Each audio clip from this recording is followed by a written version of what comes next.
Bonjour Victoria. Salut Thierry. On vit dangereusement, Mais on vit dangereusement. on est des fous, on est des fous. Oui, c'est la deuxième fois dans les 56 numéros. Attends, on en est à 56 épisodes, un truc de malade. C'est le deuxième épisode où on commence pas à l'heure. Tellement c'est passionnant, tellement on a déjà échangé avec nos invités. Non mais c'est de la folie.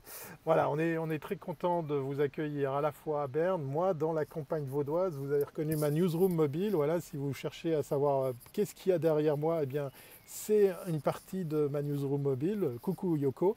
Et puis, avant de découvrir qui est notre invité, mais non, non, non, aujourd'hui on en a deux qui sont nos invités. On est tout excités de les avoir dans cet épisode. Eh bien, on va vous rappeler que le meilleur du web, le meilleur de la pub, enfin l'association Le Meilleur d'eux, soutient Comin Mag et il vous rappelle d'ailleurs, si jamais, que le meilleur de la pub, c'est toujours d'actualité. Allez, c'est parti, bande magnéto, Serge.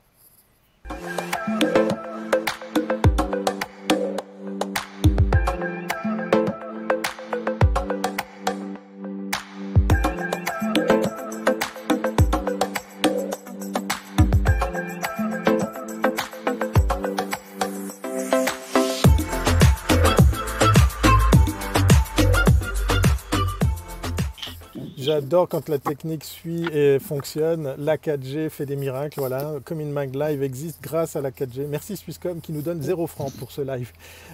Victoria, alors, qui sont nos invités? Parce qu'effectivement, aujourd'hui, on va immanquablement parler d'images, hein, je crois bien. Absolument, absolument. Société de production, Free Studio. Alors, on reçoit Émilie Alice Fabrizi, Brand Content Manager. Bonjour Émilie Alice. Et Gabriel Rochette, partenaire Head of Sales de Free Studio. Bonjour les deux. Bonjour Victoria. Bonjour à tout le monde. Bonjour Thierry. Bienvenue à bord. Ça fait très plaisir de vous avoir. Vous êtes toujours très dynamique. Alors racontez-nous comment ça s'est passé, la vie d'une société de production par temps de Covid. C'était comment? Tout d'abord, merci de nous avoir invités. C'est un plaisir partagé de vous avoir, comme toujours. Et merci à vous de faire le pont avec cette émission qui permet de rester en contact entre nous tous. Donc, par rapport à la question, comment est-ce qu'on a vécu cette période? Bon, on est là. Déjà, on est là.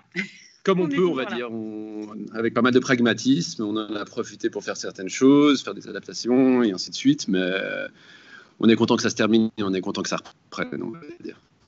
Mais concrètement, les tournages, enfin... les clients que vous aviez, tout s'est arrêté Non, alors, en fait, c'est tombé dans une période assez particulière, c'est tombé en fin mars. Nous, le mois de mars, c'est historiquement un mois important en termes de vente. Pourquoi? Parce qu'on a beaucoup de travail pour les différents salons horlogers qui pouvaient être Baselworld et autres salons horlogers. Donc, c'est une période où on a beaucoup de boulot avec des délais très serrés. Et comme c'est tombé le mois de mars, tous ces projets qu'on avait commencés pour les salons horlogers sont devenus un peu caducs, mais on les a terminés. C'est-à-dire qu'on avait encore du travail pour avril. On n'était plus tenu de tout délivrer en mars. On pouvait délivrer ça un peu plus tard. Ce qui fait qu'on avait une réserve de boulot assez conséquente pour le mois d'avril, tout du moins, et les mois qui suivaient. Donc, on avait encore du boulot. L'autre question, c'était comment avoir de nouveaux boulots entre-temps. Mais pour la première partie de la crise, on va dire qu'on avait du travail, on a fait appel aux différentes aides, enfin par prudence, on va dire, on a mis certaines ressources en RHT, je pense comme beaucoup de gens, afin de pouvoir avoir ce levier et cette sécurité qu'on n'utiliserait pas dans le meilleur des cas ou qu'on utiliserait si besoin. Idem pour l'après-Covid en termes de trésorerie, aussi pour se donner de la flexibilité et pouvoir prendre ces outils. Et dans un premier temps, on a surtout géré ces urgences et géré la fin des travaux à accomplir pour nos différents clients qu'on avait commencé avant le Covid. Et après, on a réajusté les taux de chômage de tout à chacun en fonction des ressources qu'on a en interne et de leur implication sur des projets courants ou pas. Alors, si je comprends bien, toutes ces vidéos, enfin toutes ces images que vous avez produites, elles étaient destinées à être projetées pendant les salons horlogers. Donc, il n'y a pas eu de salon. Alors, que vont faire vos clients de ces images ? Non, en fait, il y a eu deux temps. C'est que, tu sais, il y a eu la première partie, il y a eu une partie qui était liée au lancement de toute façon des collections. Donc, même si les lancements n'ont pas vraiment eu lieu ou ont eu lieu différemment, en fait, les images et les films étaient nécessaires. Donc, c'était par rapport à des présentations, ce genre de choses. Après, sur le fait qu'il n'y ait pas eu de salon, nous, on a beaucoup expérimenté le webcast, en fait. Donc, c'était des marques qui sont venues nous voir pour nous demander, en fait, de faire des présentations avec le webcast. Donc, c'est là où les ressources internes, c'était le principe de l'adaptabilité au réel. Donc, c'était personnes limitées sur les tournages, avec les masques, avec tout ce qu'il fallait pour respecter toutes les conditions qui étaient plus ou moins édictées, puis pour rassurer les clients aussi, parce qu'il y en avait qui ne voulaient pas qu'il y ait trop de monde sur les tournages. Et puis après, il y avait la partie qui était en interne. Donc, il y a eu beaucoup d'animation, de fait, de l'habillage graphique. Donc, il y avait un peu du branding, finalement, vidéo pour ces marques-là. Parce que c'était des gens qui présentaient soit à leurs fournisseurs, enfin pas fournisseurs, à leurs retailers, enfin ce genre de choses. Donc, on a découvert vraiment beaucoup de webcasts en très peu de temps. Et donc, ça, c'était un produit que vous auriez pu vendre avant à ces mêmes marques, ou c'était quelque chose, elles n'entraient même pas C'est pas tant qu'on le vendait, c'est que la demande des marques est devenue parce qu'elle faisait du sens par rapport à la situation. Et de toute façon, ce qui était bien, c'est que, à mon avis, c'est quelque chose qui va être amené à se reproduire, quoi qu'il en soit. Le webcast, ou ces présentations, enfin tout ce qui va être. Est-ce que c'était quelque chose que vous auriez voulu amener aux marques avant, mais elles n'étaient peut-être pas réceptives, et puis le Covid, cette période a permis de ramener une nouvelle distribution, quoi. Ouais, un peu, mais en même temps, tu sais, sur le principe de la vidéo et de la communication, enfin tout ce genre de choses, il y a des moments, il y a des formats qui sont, c'est une histoire de timing. Donc à un moment, le webcast, il aurait pu se faire avant, mais est-ce qu'il aurait eu sa pertinence quand on est en train de dire qu'il faut de l'expérience de marque, enfin, etc., etc. Donc je pense que de toute façon, c'est la nouvelle réalité qui va nous amener à faire des nouveaux formats, à les présenter différemment, à imaginer aussi une autre manière de raconter. L'avantage de la vidéo et de Free Studio notamment, c'est qu'il y a à la fois tout ce qui est le live action, mais il y a aussi l'animation derrière, donc, et des images d'archives incroyables. Donc il y a des moments où il y a eu un peu d'anciens pour faire du neuf, il ne faut pas se leurrer de ce point de vue-là, parce qu'il y avait des images qui n'étaient pas disponibles à tourner en réel, parce qu'il y a quand même à peu près 15 ans d'images tournées, donc ça fait quelques heures de rush, donc il y a toujours un truc à trouver là-dedans. Mais en fait, c'est pas tant que le webcast, avant on pouvait le proposer, c'est que je pense que ça ne correspondait pas au moment. Et maintenant, c'est autre chose, en fait. Donc c'est comme l'animation. Quelque part, les animations, il y en avait déjà avant, mais sauf que là, c'est une accélération. Et donc, tout le monde, en fait, tout le monde. On s'est adapté aussi dans l'animation. Avant, c'était soit, entre guillemets, les gros qui faisaient de l'animation parce qu'on imaginait qu'il fallait faire des trucs incroyables et puis ça prenait du temps. Et d'un coup, on a découvert que on peut faire passer des messages hyper bien, de manière hyper sympa, humoristique, ou même intelligente, je veux dire, sans être tombé trop dans l'humour, avec l'animation. Donc en fait, ça a juste, je pense que ça n'a pas changé ce qui était disponible, ça a juste montré qu'on peut utiliser d'autres choses. Voilà. Alors, dans Free Studio, il y a le mot studio. On va peut-être profiter et donner l'opportunité à l'audience de redécouvrir qui est Free Studio, parce qu'effectivement, il y a une liste longue comme le bras de services que vous proposez. Qu'est-ce qu'on peut trouver dans votre agence ? Alors, comme son nom ne l'indique pas, étonnamment pas de studio de shooting, parce qu'on nous appelle encore beaucoup pour des studios de shooting que nous n'avons plus vraiment en interne. Mais Free Studio, en deux mots, qui on est vraiment une société de production et de post-production audiovisuelle créative qui est vraiment basée autour d'un concept novateur et différenciant. Et ce concept-là, c'est d'avoir intégré l'entièreté de la chaîne de valeur audiovisuelle avec des ressources fixes en lieu et place de freelance pour toutes les tâches qui sont récurrentes, afin de pouvoir amener un outil beaucoup plus réactif, beaucoup plus efficient et flexible pour nos clients. Parce qu'on se libère de beaucoup de contraintes liées au cash-out des freelances par rapport à certaines choses. Donc ça nous permet vraiment de nous adapter au mieux face aux demandes des clients qui peuvent être très variées. Une bonne partie de notre chiffre d'affaires provient du monde corporate, on va dire les 2 tiers si ce n'est les 3/4. Là on est vraiment sur des films de commande et qu'on peut traiter en direct avec nos clients de par notre équipe créative qui compte maintenant 6 personnes, notre plus gros département, qui nous permet vraiment de répondre à des pitchs de tout type. Et on a notre activité cinéma qui prend de plus en plus d'ampleur parce qu'il y a 5 ans, Free Studio avait tout type de post-production qui venait du domaine de la TV, dans lequel on a choisi de réinvestir et qu'on a ramené à des standards cinéma tout en utilisant nos ressources humaines et nos talents internes. Ce qui nous permet aussi aujourd'hui de travailler pour l'industrie du cinéma sur des mandats de post-production. Et tous ces outils de post-production au standard cinéma, nos clients annonceurs, marques ou agences vont pouvoir aussi en profiter. Le studio, le fameux plateau de tournage est devenu un studio de colorimétrie, d'étalonnage, je crois. Exactement. Je suis très fier de pouvoir dire que je suis le dernier client qui ait loué le studio de Free Studio. Il y a de ça très très longtemps maintenant. Comme quoi on en apprend tous les jours. Pour revenir sur cette particularité que vous avez, À quel moment vous avez eu ce déclic de vous dire, on n'est pas juste une boîte de prod, on va vers le créatif, on va vers du concept. Je vous pose la question, je connais un petit peu la réponse, mais c'est pour notre audience aussi, pour mieux faire connaissance avec Free Studio, puisque vous gagnez des prix au meilleur de la pub en venant nous montrer qu'il est possible de ne pas être juste un exécutif, mais aussi être co-acteur de certaines campagnes. Comment ça s'est fait, ce déclic, pour vous dire, tiens, on va aller sur ce terrain de la création? Alors ce déclic, il s'est fait, je ne sais pas s'il y a eu un déclic en tant que tel, ça a été beaucoup de, je dirais, pragmatisme, de comment on sentait le marché et comment on voyait évoluer le marché. Comme je vous l'ai dit, notre histoire, nous, elle vient de la TV, c'est pour ça qu'on a eu l'opportunité de créer cet outil de post-production avec les talents en interne, parce que ça faisait du sens pour la TV. Et moi, quand je suis arrivé il y a 10 ans en tant que directeur financier, on s'était rendu compte qu'en fait, tous ces mandats qu'on avait pour la TV étaient des mandats très lourds en termes humains, organisationnels, et dont la rentabilité n'était pas excessive, on va dire, pour ne pas dire autre chose. Donc, un jour, on a décidé de couper les ponts avec un peu cette industrie qui amenait une autre dynamique, on va dire, vraiment de la pure prestation de service, du planning, et ce genre de choses qui n'étaient pas forcément notre cœur de métier. Et on s'est dit, on va créer une différence, on rajoute une petite post-production, un département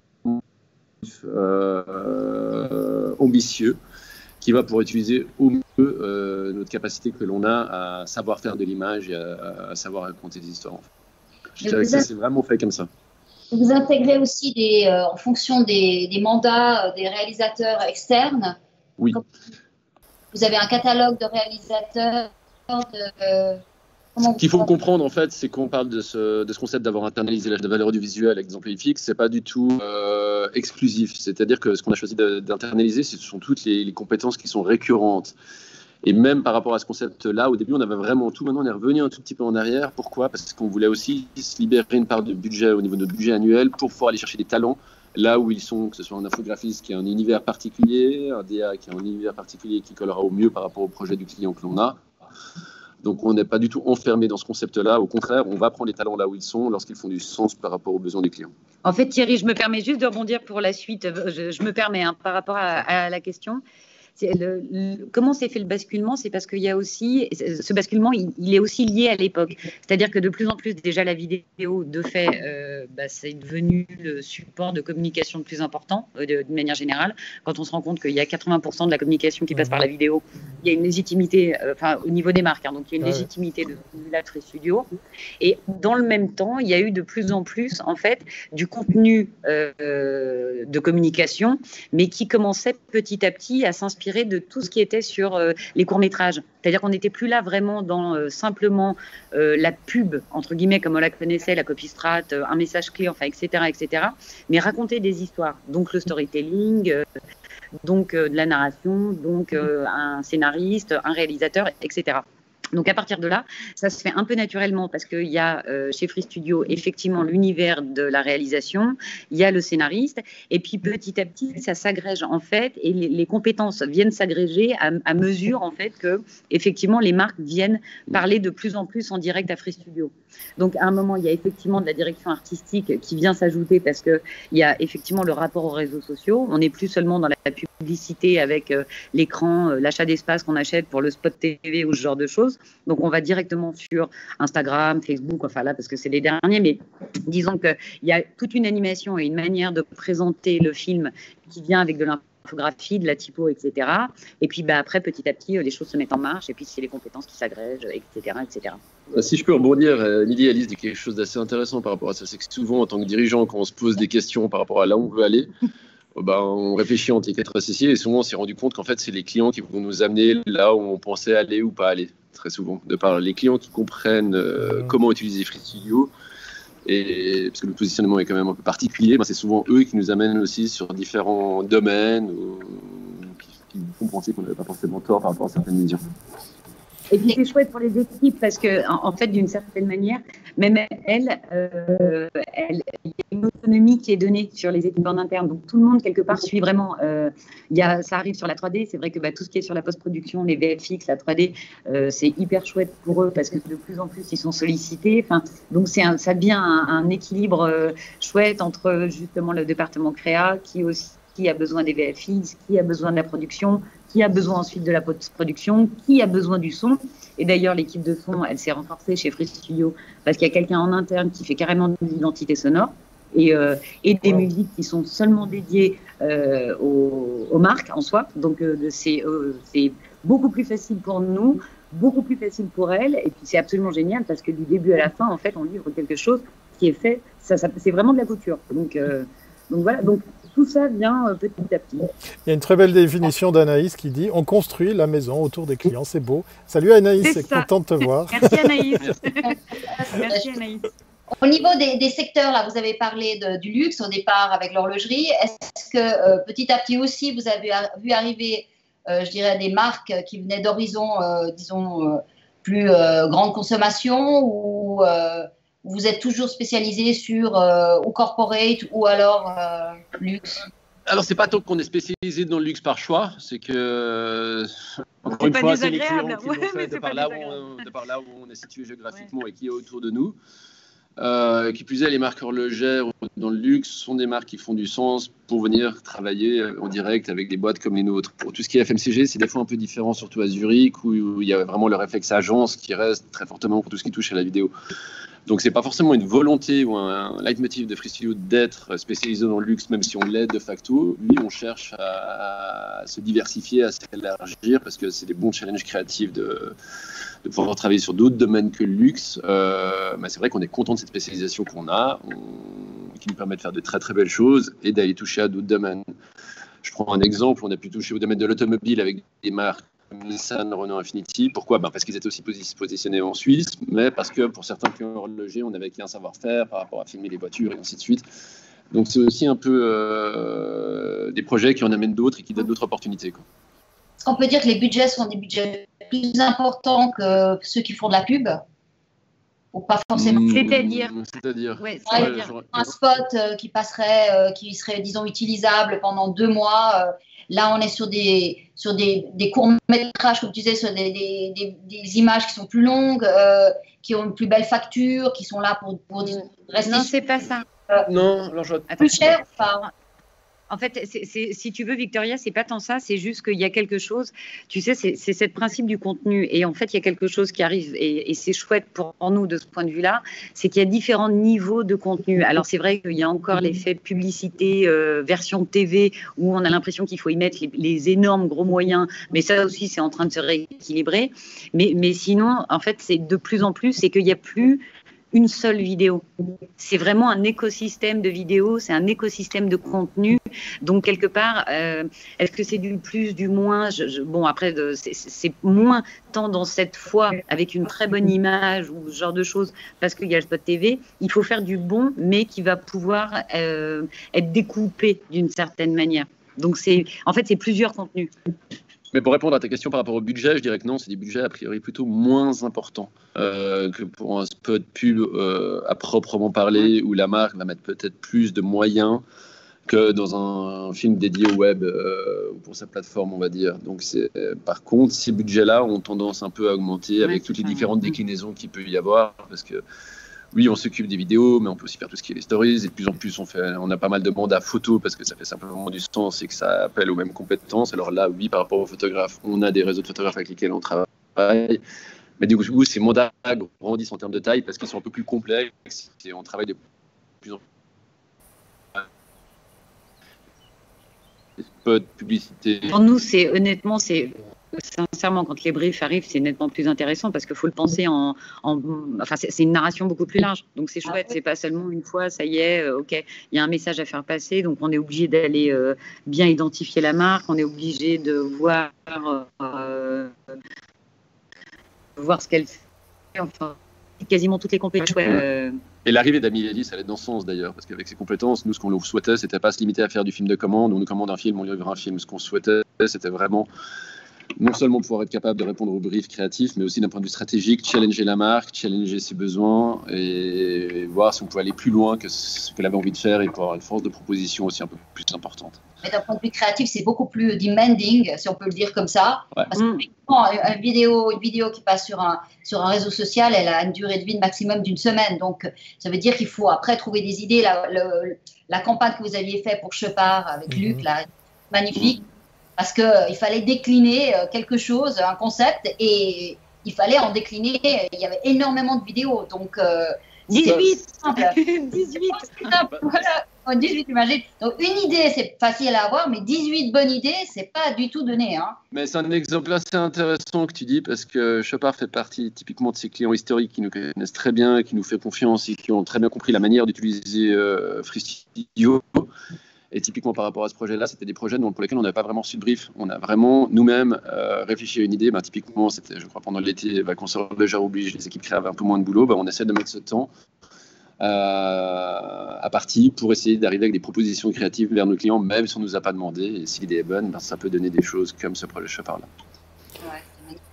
Est-ce que de votre point de vue, vous avez constaté des changements quant à des marques, des annonceurs qui s'intéressent de plus en plus au médium qu'est la vidéo? Parce qu'on a tous en poche cette petite brique technologique et donc du coup on se plaît à dire que c'est encore plus simple de faire de la vidéo. Est-ce que c'est un phénomène que vous avez constaté? Est-ce qu'il faut par contre continuer à faire un petit peu de prosélytisme pour inciter les marques à utiliser ce support? C'est pas tant la vidéo, parce que là-dessus, honnêtement, je pense qu'ils sont tous, tout le monde est OK. La vidéo, c'est la vidéo. Mais c'est la manière de délivrer le contenu, la manière de le présenter. C'est-à-dire que l'information, c'est là où, pour le coup, il y a vraiment le rôle d'expertise à la fois sur les formats, à la fois sur la manière de réaliser, à la fois sur le contenu narratif, éditorial, graphique, etc., etc. Parce que c'est vraiment... En fait, la question, c'est pas la vidéo. Tu sais, c'est un peu comme il y a, je sais pas, il y a 15 ans, est-ce qu'une marque devait avoir un site internet? C'est un peu plus vieux. Mais donc, la question de la vidéo, d'une certaine manière, elle n'est pas posée. En revanche, il y a des moments où ils arrivent avec une manière de la concevoir et on a envie de dire... Là, ça va pas marcher parce que c'est un peu trop long, on rentre pas assez dans le vif du sujet, etc., etc. Donc, c'est l'expertise vidéo qui vient derrière. Et il y a quelques années, la boîte de production, elle était là, je dirais, au service d'une agence. C'était vraiment la brique technologique qu'elle n'avait pas pour faire de l'image. Alors qu'aujourd'hui, on voit que finalement, vous êtes sur le même créneau parce qu'on vient chez vous aussi pour des idées, pour avoir une stratégie, pour définir une stratégie, la dupliquer sur plein de supports. Donc, c'est un autre métier. Vous avez acquis une autre place dans l'écosystème. Ouais, je pense que c'est très juste ce que tu dis, mais on ne se met pas pour autant forcément en concurrence contre les agences. En fait, aussi, ce shift a été fait comment? Parce qu'on s'est rendu compte aussi qu'avec le temps, les agences commençaient de plus en plus à avoir certaines compétences en interne pour faire des petites vidéos, avec un monteur en interne, ce genre de choses. Et on s'est dit, au bout d'un moment, il faut assumer cette créativité. Et on a pris un peu de temps parce qu'on voulait être sûr de nous et faire les choses bien. Mais je crois que c'était vraiment assumer qui on était sans forcément aller en concurrence directe contre les agences. Parce qu'une agence 360 qui va aller faire un pitch où il y a 360, où il y a de l'achat média, de la pub, du web, de la vidéo et de la photo, ce sont typiquement le genre de pitch sur lesquels on ne va pas pouvoir aller. Et les agences le savent. Par contre, ils vont peut-être gagner ce pitch-là et revenir vers nous pour la partie vidéo et ou photo. Donc on peut être complémentaire comme on peut être aussi concurrent sur certains projets. C'est vrai que les agences viennent un peu moins. Mais moi, je considère pas Free Studio comme un concurrent direct des agences. Non, du tout. De par le positionnement qu'on a. On est vraiment une agence de communication audiovisuelle, en fait. Oui, c'est exactement ça. Et en fait, la chose, si tu veux, c'est quand il y a un lancement, où il y a une présentation, où il y a besoin de booster sa notoriété, de rajeunir sa marque. Il y a différentes thématiques au niveau des marques où il faut passer par de la vidéo. Et il n'y a pas de question. Et à ce moment-là, il faut savoir le romancer, en fait. Et c'est tout cet art de la narration, du script writing, de la réalisation qu'on trouve ici. Parce que c'est pas seulement un spot, c'est pas seulement une pub, et puis voilà, on passe à autre chose, ou ce genre de choses. D'ailleurs, à la limite, c'est même pas le point fort de Free Studio, la pub pure. Venir, en général, de ce point de vue-là, c'est là où on travaille avec les agences. Mais quand à un moment, on a besoin de raconter une histoire, quelque part, je vais me permettre, mais elle va être magnifique. Voilà, parce qu'il y a ce sens de l'écriture et il y a ce sens de l'image. Ça donne envie de venir travailler chez vous. Hein. En tout cas, de faire appel à vos services. Non, mais j'entends souvent dans les agences qui me disent qu'ils font aussi de la vidéo parce que leurs clients leur demandent de faire de la vidéo, qu'elles se trouvent souvent challengées avec les équipes internes qui, elles aussi, font des vidéos. Donc, on se retrouve avec l'interne de le département marketing ou réseau social si la boîte est un peu plus grande, ou team réseau social. Tu as l'agence de com qui fait aussi peut faire de la vidéo. Peut-être on passe par vous. Donc finalement, on se retrouve avec beaucoup de vidéos et beaucoup de stratégies, mais qui vont peut-être pas forcément toutes dans le même sens. Est-ce que vous avez eu ce genre de cas où vous avez été confronté à ces situations? Oui, ça arrive. Je dirais que la problématique qu'on a, c'est souvent les vidéos Je dirais que c'est souvent les films qui sont dénommés sous la dénomination de films pour les réseaux sociaux. Et là, c'est la plaie. Nous, on a un petit peu de peine avec ce concept-là parce qu'on entend film pour les réseaux sociaux, film de tout petit budget, de toute petite qualité. Et comme nous, on a toutes ces ressources en interne, on a énormément de pragmatisme, on dit il y a des plus gros budgets, des petits budgets, mais on a les mêmes talents, donc on va les utiliser comme faire se peut par rapport aux différents projets, et on essaie vraiment de toujours faire une certaine qualité. Ah, mais tout le temps. Et c'est vrai qu'on a souvent un peu de peine, on dit oui, mais là, il y a pas besoin de faire quelque chose d'incroyable, c'est pour les réseaux sociaux, et là, ça va un peu contre, je dirais, notre ADN, on se dit, mais non, ça va être les mêmes personnes qui vous servent pour d'autres films, ça va être les mêmes talents, on va essayer d'avoir la même qualité, quoi. Non, quelqu'un oui, ne fait mais pas. vous avez qu'à filmer ça avec des iPhones, ça coûtera moins cher. Non, mais c'est vrai.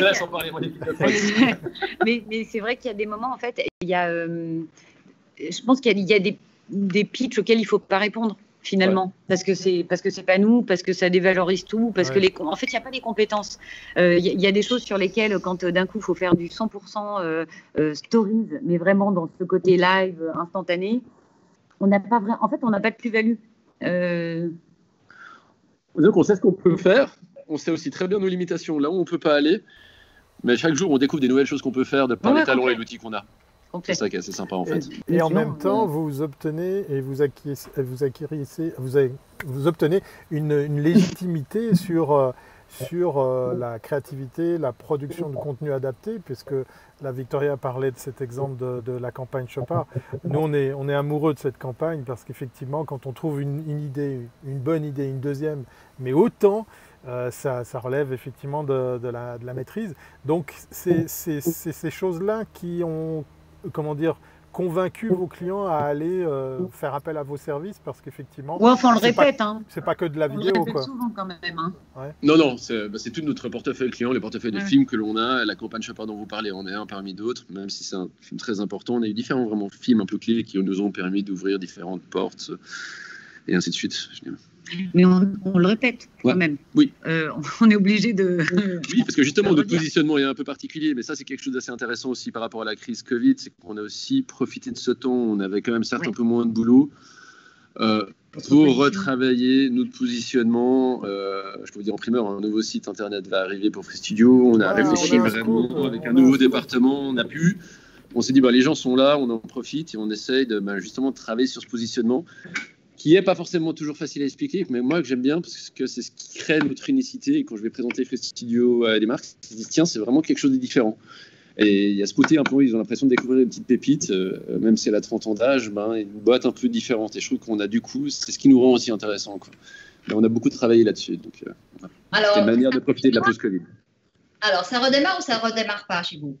Comme je vous dis, moi, le confinement en tant que tel me faisait souci, mais sans plus, parce qu'on avait encore une certaine masse de travail à terminer dans des délais un peu plus longs. Ce qui me faisait plus souci, c'était la durée du confinement et surtout la reprise. Là, ça a repris depuis 3 semaines à peu près. La première semaine, je ne vous dirais pas que le téléphone sonnait peu. Donc on se parlait beaucoup entre nous. Voilà, on se parlait beaucoup entre nous, on travaillait sur le site internet. Mais maintenant, les choses repartent bien. J'ai l'impression qu'il fallait aussi laisser le temps à nos clients et aux boîtes de se réorganiser, de sortir un peu la tête de l'eau, de voir où ils en étaient afin que les commandes reviennent. Mais je veux dire, on est quand même dans des domaines. Ça va communiquer. Et puis il va y avoir des vidéos. Je pense pas moins qu'avant. Il faut juste laisser le temps au temps et être un peu malin et essayer de faire des belles choses.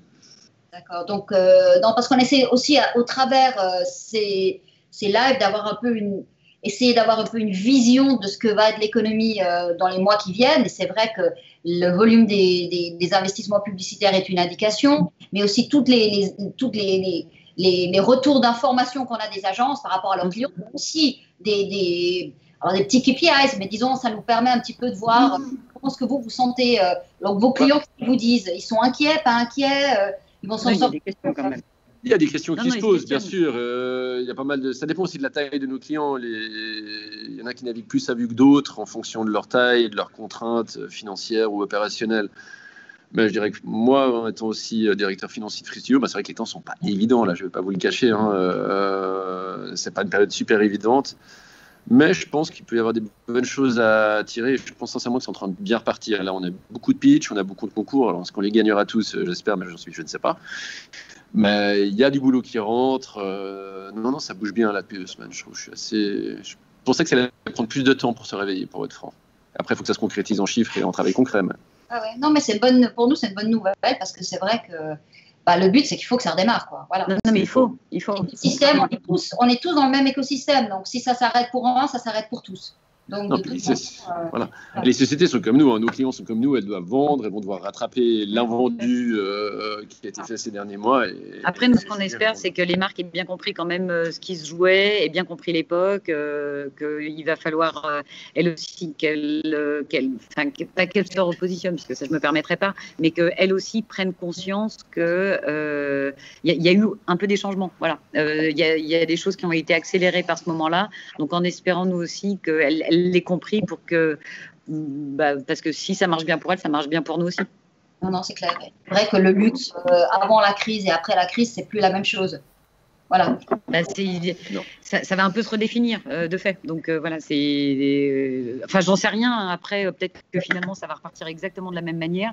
Mais il y a l'air d'avoir quand même des petits signaux qui sont envoyés sur le fait que il y a 2-3 choses dont on va pas pouvoir s'abstraire. Tout ce qui va être les problématiques RSE, sustainable, tout ce qui va être les questions d'actualité sociétale, enfin, etc., etc. C'est un peu ce qu'on voit de partout. Et ce qui est chouette en fait pour nous, c'est qu'il y a quelques-uns des clients, notamment, dont c'est vraiment dans leur ADN. C'est pas du tout de l'opportunisme, c'est quelque chose qu'ils font depuis pas mal de temps, donc on espère qu'on va pouvoir les aider à le transmettre au plus grand nombre. Voilà, par exemple. Émilie Alice Fabrizi, Gabriel Rochette, un grand merci d'avoir défendu comme ça les couleurs de Free Studio. Alors il y a une question, ça sera la dernière, je vais vous la confier parce qu'on me la pose à moi. Il y a Stéphane qui me demande si je pars en vacances, peut-être par rapport au décor qu'il y a derrière moi. Je rappelle, je suis juste à bord de ma newsroom mobile, voilà, depuis laquelle on peut faire des lives, on peut faire des Commit Mag Live. Alors je vous pose la question, est-ce que vous allez mettre à contribution cet été pour les 2 mois qui restent à prendre du temps pour vous ou au contraire à rattraper le retard pour tous ces clients qui affluent chez Free Studio? Alors c'est le directeur financier qui va vous répondre. Pas de vacances. Attendez, j'écoute pas. Ça sent la réponse. On va rattraper. Non, mais je pense qu'on avait pas mal de temps pour nous pendant le confinement. De différentes manières, mais je pense que du temps on en a eu. En ce qui me concerne, j'ai pas vraiment de projet de vacances. On a eu la même réponse hier. C'est une période relativement calme et je pense que cet été sera pas si calme que ça. Ouais. Exactement. Hier, c'est exactement. C'est ce qu'il nous disait aussi. Il avait planifié. Les gens partaient pas en vacances cet été, quoi. Voilà. Il bossait. Voilà. C'est un bon signe. Exact. Voilà. Pas se plaindre. On va vous dire au revoir. Ouais, c'est bien. On aime ce qu'on fait, c'est déjà. Oui, voilà, c'est le principal. Effectivement, c'est ce qu'on a retenu. Ça donne vraiment, c'est pas pour vous faire de passage pommade, mais ça donne vraiment envie de s'intéresser encore plus à Free Studio. On va vous dire au revoir, vous avez le droit de rester caché dans le studio parce que, comme vous ne le savez pas, chers internautes, on a fait à l'arrache le lancement de cet épisode et j'ai pas eu le temps de briefer nos invités pour leur dire qu'ils avaient le droit de rester quand on se dit au revoir. Comme ça, vous découvrez les secrets de fabrication. Quand on se dit au revoir, on est encore là, on est encore à pouvoir se dire au revoir après. Donc, on va vous dire au revoir. Et puis, vous souhaitez plein succès pour cet été, pour la suite des aventures. N'hésitez pas, comme on le fait avec toutes les agences qu'on accueille ici. Vous avez une actu, vous avez un projet, vous avez une campagne dont vous aimeriez bien partager avec notre audience. Voilà, la porte de Commit Mag est grande ouverte. Voilà. Merci. Un grand merci à vous deux. Grand merci. Et un grand bravo. À très bientôt. Bye. Merci à tous. À bientôt.